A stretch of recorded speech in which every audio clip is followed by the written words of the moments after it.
Semoga Allah Subhanahu wa Ta'ala dalam kelanjutan pembahasan kita tentang sifat salat Nabi Sallallahu Alaihi Wasallam sejak takbir atau mulai takbir hingga salam. Dan kita telah membahas seputar masalah takbiratul ihram, mengangkat kedua tangan ketika bertakbir tersebut, serta meletakkan tangan kanan di atas tangan kiri, dan adanya perintah akan perkara seperti itu. Tentu saja telah kita sebutkan dalam pembahasan yang lalu juga bahwa tentang meletakkan tangan kanan di atas tangan kiri, kebanyakan para ulama berpendapat hukumnya sunnah. Kebanyakan para ulama berpendapat hukumnya sunnah saja. Artinya jika dikerjakan dia mendapatkan pahala, jika ditinggalkan maka dia tidaklah berdosa. Tetapi yang kuat dari pendapat para ulama bahwa hukumnya wajib, ya. Dan itu disyaratkan dari judul yang diberikan oleh Syekh Al-Albani dengan judul beliau Wad'ul Yumna al-Yusra wal Amru bihi, meletakkan tangan kanan di atas tangan kiri dan perintah untuk melaksanakannya. Dan kata perintah, jika dikatakan perintah, kita mengetahui bahwa hukum asal dari perintah-perintah Nabi menunjukkan hukum kewajiban. Al-aslu fil amri al-wujub. Kaidah dikatakan dalam usul fikih, hukum asal dalam sebuah perintah adalah kewajiban. Maka itu mungkin berubah jika ada keterangan atau dalil yang merubahnya dari bentuk wajib menjadi sunnah atau yang lainnya. Dan tentang perintah itu datang dari dalam dua hadis, datang dari dua riwayat. Yang pertama adalah riwayat Ibnu Abbas, meskipun dia khusus perintah kepada para nabi. Disebutkan dalam riwayat yang sahih dari Ibnu Hibban dan Ziyauddin Al-Maqdisi dalam kitabnya Mukhtarat, bahwasanya Rasulullah sallallahu alaihi wasallam berkata, beliau bersabda, "Inna ma'syaral anbiya umirna bi ta'jili fitrina wa ta'khiri suhurina wa an nad'a aymanana ala shama'ilina fi shalah."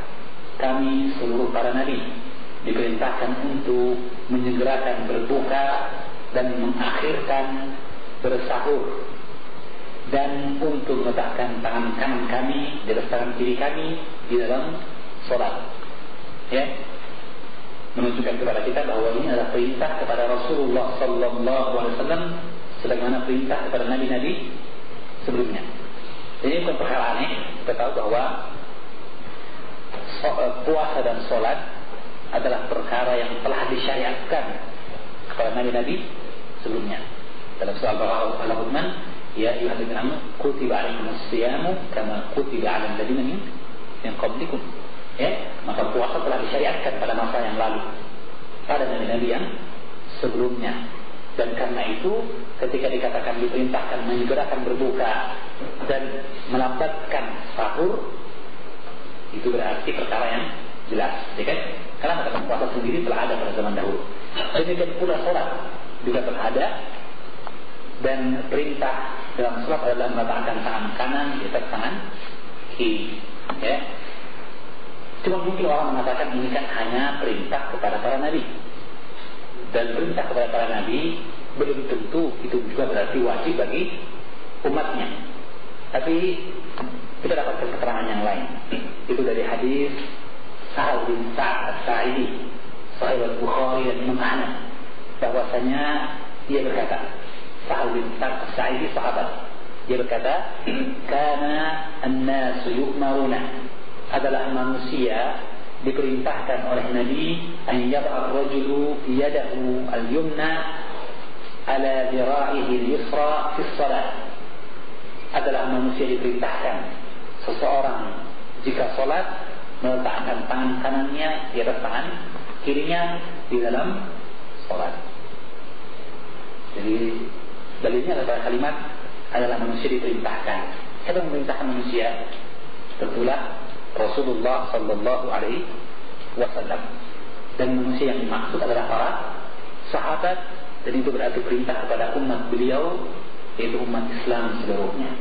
Kalau begitu telah sah keterangan yang menunjukkan kepada kita hukum wajibnya meletakkan tangan kanan di atas tangan kiri. Memang ada satu riwayat dari Imam Malik, dan dia adalah pendapat dari orang-orang Syiah Rafidhah, bahwa dalam salat tidaklah diletakkan tangan kanan di atas tangan kiri, tetapi diirsalkan. Oleh karena itu bagi para ikhwah atau para bapak-bapak yang pernah berangkat haji, mungkin dapatkan sekelompok orang, khususnya dari mazhab Maliki, dari daerah Maghrib, Maroko dan sebagainya, jika sholat mereka bertakbir angkat tangan Allahu Akbar, sudah turun tangannya, tidak bersedekap. Ini mazhabnya Imam Malik, tapi satu riwayat yang lemah dari Imam Malik. Adapun yang diriwayatkan dalam Muwatta dan dia yang disebutkan dalam kitab-kitab mazhab Malik yang lainnya, bahwa Imam Malik berpendapat meletakkan tangan kanan di atas tangan kiri, bersedekap. Dan yang banyak seperti ini sebenarnya adalah Syiah Rafidhah. Orang-orang dari Irak juga sebagian seperti itu, karena di Irak banyak orang-orang Syiah, ya. Walaupun banyak juga orang Syiah yang tidak demikian, dia bersedekap seperti kaum muslimin yang lainnya. Jadi kalau begitu, mereka berdasarkan atau mereka berpendapat seperti ini dengan riwayat-riwayat yang lemah, riwayat-riwayat yang lemah, ya. Di antaranya bahkan ada sebuah hadis yang sahih yang dipakai dalil, tetapi dia juga adalah keterangan yang disalahartikan, ya. Jadi kalau begitu, maka yang benar dari para ulama adalah wajibnya meletakkan tangan di atas tangan kiri ketika sholat. Bahkan dalam sebuah riwayat Imam Ahmad dan Abu Dawud, marra birajulin wa huwa yusalli. Nabi sallallahu alaihi wasallam lewat di hadapan seseorang yang sedang sholat. Waqad wada'a yadahu yusra ala yumna, dan orang ini meletakkan tangan kirinya di atas tangan kanan terbalik, ya. Fadza'aha, maka Nabi melepaskan tangannya tadi, artinya melepaskan tangan yang bersedekah, bukan mencabut tangannya, ya. Fadza'aha, maka dia mencabut atau melepaskan tangan yang salah bersedekahnya tadi. Wa wada'al yumna ala yusra, kemudian dia letakkan tangan kanan di atas tangan kiri, artinya dibenarkan oleh Nabi sallallahu alaihi wasallam. Maka ini menunjukkan kepada kita bahwa perkara memang adalah perkara yang jelas tentang wajibnya meletakkan tangan kanan di atas tangan kiri, ya. Nah, kita masuk ke masalah selanjutnya. Setelah kita ketahui tentang meletakkan tangan kanan di atas tangan kiri, tapi di mana letaknya? Diletakkan di mana? Yang masyhur ada 3 pendapat di kalangan para ulama. Pendapat yang mengatakan tahta surrah atau fawqa surrah, di atas pusar atau di bawahnya. Dan ini mazhab Abu Hanifah.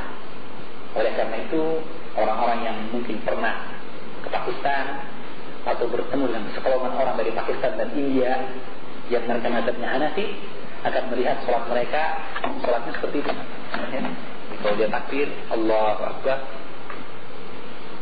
di bawah pusat, nah itu, ya. Kemudian ada juga pendapat yang lain, pendapat yang Syafi'i, itu di bawah dia fawqa surrah, di atas pusat, ya, atau di dada. Ada juga pendapat Imam Ahmad yang dia di dada atau di antara sadai, ya, di antara tete kita, atau mendekati kepada leher. Ini mazhab Imam Ahmad. Maka ada 3 riwayat yang masyhur, ada 3 pendapat yang masyhur di kalangan para ulama. Tentunya kita dalam perselisihan seperti ini mengembalikannya kepada hadis-hadis Nabi sallallahu alaihi wasallam. Maka Syekh mengatakan, Syekh Al-Albani maksudnya mengatakan wad'uhuma ala sadr, meletakkan kedua tangan ini adalah pada dada. Pada dada. Ini memberi kesan bahwa dia menguatkan pendapat Imam Ahmad. Adakah dalilnya? Beliau mengatakan, wa kana sallallahu alaihi wasallam yad'u al-yumna ala dhahri kaffihi al-yusra wal-rusghi was-sa'idi. Beliau membawakan riwayat Abu Dawud An-Nasai dan Ibnu Khuzaimah dari hadis Wa'il bin Hujur, bahwasanya adalah Nabi meletakkan tangannya, wada'a al-yumna, meletakkan yang kanan ini, ala dhahri kaffihi al-yusra, pada punggung telapak tangannya yang kiri, warusgi, serta pergelangannya, was-sa'idi, dan lengannya. Jadi bagaimana kira-kira ini? Ya, antara ini. Ini adalah riwayat Wa'il bin Hujur, ya. Dan Syekh Al-Albani mensahihkan kebetulan Tetapi Syekh Abdul Hasan, murid dari beliau juga, mengatakan bahwa sebenarnya riwayat itu syadz. Riwayat tersebut syadzah. Riwayat Wa'il bin Hujr tentang meletakkan tangan ini keliru. Karena ada 14 perawi yang meriwayatkan dari Asim bin Kulayb, mereka tidak menyebutkan meletakkan, tapi memegang, amsakan, ya, atau qabadha, atau mencengkram. Dan itu berarti apa? Menggenggam, ya. Sehingga yang benar untuk hadis Wa'il bin Hujr hanya disebutkan satu sifat, itu apa? Menggenggam. Adapun riwayat meletakkan lemah dari hadis Wa'il bin Hujr. Bukan berarti tidak boleh meletakkan, tidak. Adapun tentang meletakkan itu sendiri, itu sah dari riwayat Abi Humaid, sah dari riwayat sahabat-sahabat yang lainnya. Adapun dari Wa'il bin Hujr hanyalah satu riwayat tentang menggenggam, bukan meletakkan, ya. Wa amara bidzalika ashabu, dan Nabi memerintahkan untuk meletakkan tangan seperti ini pada para sahabatnya. Itu hadis Sa'ad bin Sa'ad yang kita sebutkan, ya. Riwayat apa? Imam Bukhari dan Imam Ahmad, bahwa Nabi adalah kanan nas yu'maruna, adalah orang-orang diperintahkan meletakkan seseorang tangan kanannya di atas tangan kirinya dalam salat. Bunyinya apa? Meletakkan. Dibedakan antara imsak, memegang, mencengkram, menggenggam, dengan meletakkan, ya. Maka demikian perintah dari Nabi. Dan adalah kadang, wa kana ahyanan, adalah kadang Nabi yasbidul bil yumna al yusra, menggenggam yang kanannya, menggenggamkan yang kanannya ke yang kirinya, ya. Maka ini jelas ada dua sifat tentang meletakkannya dan menggenggamnya, ya. Nah, di mana diletakkan untuk tangannya sekarang, sebelum meletak tangan kedua tangan ini, di mana meletakkannya? Maka ada pun tentang meletakkannya, ya. Semuanya alam rufi wasi'. Para berpendapat bahwa perkaranya lapang. Barang siapa meletakkan di sini begini. Sekarang kalau ada yang haji, lihat orang-orang Aljazair seperti begini, ya. Jika dia begini, ya, ataupun begini atau begini, letak tangannya, ya, jangan letak dadanya, ya. Letak tangannya begini, begini atau begini, atau bahkan sampai begini pun, kata para ulama, asalkan dia tidak menggenggam, begini pun, ini boleh, tidak jadi masalah, ya. Kalau menggenggam, dia menggenggam begini atau menggenggam begini pun juga tidak masalah. Kenapa? Karena tidak ada keterangan yang tegas mengatakan harus seperti ini dan tidak boleh begitu. Riwayat beragam. Riwayat begini, menggenggam begini juga ada, ya. Meletakkan begini juga ada, meletakkan begini juga ada. Maka semua riwayat sah. Oleh karena itu perkaranya tidak perlu sampai mengantar pada pertengkaran, apalagi mengatakan sesat bagi yang tidak sama dengan kita. Tidak, ya. Letaknya mana saja, al-amru fi wasi', ya. Hanya diingatkan oleh Syekh Al-Albani apa yang dianggap baik oleh sebahagian ulama mazhab Hanafi yang mutaakhirin, yang belakangan, di mana mereka menganggap bagusnya digabungkan. Apa itu? Menggenggam sebahagian dan meletakkan sebahagian.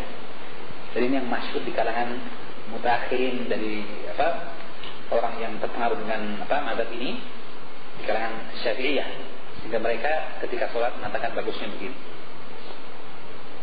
Nah, ini menggabungkan menggenggam dan meletakkan.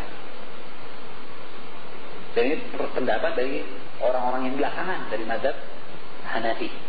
Tentunya kita mengatakan untuk yang seperti ini kita perlu cari keterangan yang lebih lanjut. Jika ada keterangan, kita ambil. Jika tidak, maka kita cukupkan kepada keterangan meletakkan atau menggenggam dimanapun letaknya. Adapun menggabungkan antara keduanya, sesungguhnya sebaik-baik petunjuk adalah petunjuk Nabi Sallallahu Alaihi Wasallam. Ya, oleh karena itu, para ulama menganggap dari bentuk kekeliruan dalam sholat adalah kebiasaan kaum muslimin menggabungkan hal itu, menggenggam dengan jari-jari yang lainnya selain jari telunjuk dan meletakkan atau bahkan berisyarat dengan jari telunjuknya. Meskipun mungkin diakal-akali, oh ini kan tasyahud atau ini kan terkait dengan la ilaha illallah supaya kita ikhlas atau yang lainnya, ya. Maka sesungguhnya tidak akan berguna hal itu manakala tidak ada keterangan yang mendukungnya, ya. Maka yang ini diingatkan para ulama mengatakan kesalahan dalam sholat, ya. Jika diketahui Maka sekarang dijelaskan tentang letaknya. Wa kana yab'uhuma 'ala sadri, dan adalah Nabi sallallahu alaihi wasallam meletakkan kedua tangannya itu di dadanya, di atas dadanya. Ya. Demikian dalam riwayat Wa'il bin Hujr yang dikeluarkan oleh Imam Abu Dawud dan Ibnu Khuzaimah. Tetapi riwayat Wa'il bin Hujr dari Abu Dawud dan Ibnu Khuzaimah ini ada kelemahannya, ya, karena perawinya ada Muhammad bin Sulaiman yang dia lemah. Oleh karena itu, sebagian ulama mengatakan bahwa hadis ini lemah. Tetapi Syekh Al-Albani menghasankan. Dia menghasankan mengapa? Karena katanya hadis ini diperkuat oleh sebuah riwayat mursal dari Tawus. Tawus orang tabi'i, berarti tidak bertemu Nabi, dia bukan sahabat, dia tabi'i, muridnya sahabat. Dia menceritakan bahwa kana Rasulullah, adalah Rasulullah sallallahu alaihi wasallam, yada'u yadahu yumna, meletakkan tangan kanannya ala yadihi yusra, di atas tangan kirinya. Thumma yashudduhuma, kemudian Nabi menguatkan keduanya ala sadrihi, di atas dadanya. Jadi meletakkan dan dikuatkan di atas dadanya. Tapi ini riwayat Tawus yang dia tidak bertemu Nabi, disebut mursal. Dan mursal termasuk golongan hadis yang lemah. Golongan hadis yang lemah. Imam Syafi'i mensyaratkan bahwa mursal bisa diamalkan. Dengan syarat Imam Syafi'i ada mursal lain yang menguatkan. Ada mursal lain yang menguatkan. Yang mursal ini atau tabi ini meriwayatkan tidak satu guru dengan tabi yang satunya. Dan ini sulit didapatkan. Tahu tidak punya temuan sih, ya. Oleh karena itu, meskipun Syekh Al-Albani mensahihkan, Syekh Abdul Hasan melihat bahwa hadisnya lemah. Hadis Taus ini juga lemah. Karena itu, Syekh Muqbil bin Hadi dan juga kembali dari Syekh Abdul Hasan mengatakan bahwa sebenarnya tentang letak tangan itu sendiri tidak ada keterangan yang sahih, yang tegas, yang menunjukkan kepada kita letaknya secara pasti. Oleh karena itu, yang manapun dilakukan tidak masalah, manakala tidak ada keterangan yang kuat. Meskipun keterangan tentang letak di dada ini tentunya lebih kuat dari keterangan yang lainnya, tentang di pusar maupun di bawahnya. Lebih kuat yang di dada, tapi lebih kuat bukan berarti bahwa dia sah diterima dan disepakati oleh para muhaqqiqin, para al-hadis, tidak. Riwayatnya juga dibicarakan dan dikritik dengan cukup panjang masalah tersebut. Dan kesimpulan terakhir disimpulkan oleh Syekh Muqbil dan Syekh Abdul Hasan bahwa tidak ada keterangan yang tegas, yang jelas sahih menetapkan letak kedua tangan di atas dada ini. Ya, kalau begitu sama dengan yang tadi, perkaranya luas dan tidak perlu sampai mengantar kepada bentuk saling menyesatkan di antara kaum muslimin. Maka kalau seorang lebih percaya pada pensahihan Syekh Al-Albani, ya, dia melihat hadis tentang dada lebih kuat, maka silakan dia mengambil. Tapi dia tidak bisa dengan itu menyalahkan, apalagi kemudian menyesatkan orang yang meletakkan di perutnya, ya, karena sesungguhnya riwayat tentang hal itu pun dilemahkan atau dikritik oleh sebagian para ulama. Wallahu a'lam bishawab. Kemudian wa kana yanha 'an ikhtisar fi shalah, dan adalah Nabi dalam hadis Abu Hurairah sahih Bukhari Muslim melarang dari naha Rasulullah sallallahu alaihi wasallam mukhtasaran, ya. Nabi melarang seorang salat dengan ikhtisar. Nah, tentang ikhtisar ini ada perbedaan pendapat di antara ulama tentang maksudnya ikhtisar itu. Tetapi yang sesuai dengan penerjemahan atau penafsiran dari perawi hadis yang meriwayatkan hadis, yaitu seseorang meletakkan tangannya di pinggangnya, itu sholat dengan berkaca pinggang, kata dia, ya. Yang dia adalah sifat orang sombong atau menyerupai sifat orang-orang Nasrani, ya. Ini sholat, ya, sholat. Yang ini yang lebih kuat, ya, karena dia tafsir dari perawi. Meskipun ada tafsir yang lain tentang ikhtisar ini. Ada yang menafsirkan ikhtisar artinya seorang meringkas dalam bacaannya, hanya membaca satu atau dua ayat saja. Allah Akbar dalam Al-Fatihah membaca Alif Lam Mim Allah Akbar, ya. Maka satu ayat saja atau dua ayat saja, ya. Maka ini ada tafsir dari Imam Al-Harawi ya, dan Ibnu Athir seperti itu. Ada sekitar 4 tafsir seputar ikhtisar, tapi yang kuat tafsir yang mengatakan bahwa larangan Nabi adalah larangan seorang sholat sambil berkaca pinggang. Sambil berkaca pinggang itu meletakkan tangannya di samping ya. Wa huwa salbul ladzi kana yanha anhu. Dan dia adalah as-salbu, disebut juga salbu yang dilarang oleh Nabi. Ya, dalam hadis sahih dari Ibnu Umar, riwayat Ziyad bin Subayh Al-Hanafi, ketika sholat samping Ibnu Umar, maka ia pun sholat seperti itu, ikhtisar ya. Maka Ibnu Umar melarang dan mengatakan sesungguhnya dia adalah shad wa kana Nabi yanha an dzalik, dan adalah Nabi melarang dari perbuatan seperti itu. Sahih riwayat Abu Dawud dan An-Nasa'i serta yang lainnya. Jadi kalau begitu sekali lagi dilarang meletakkan tangan selain tidak ada tali, itu berkata ahlinya. Juga di antara bentuk kekeliruan dalam sholat diingatkan oleh para ulama adalah meletakkan tangan tetapi serong ke sebelah kiri atau kanan dalam dada ya. Kadang bahkan ada yang sampai sebelah ini ya.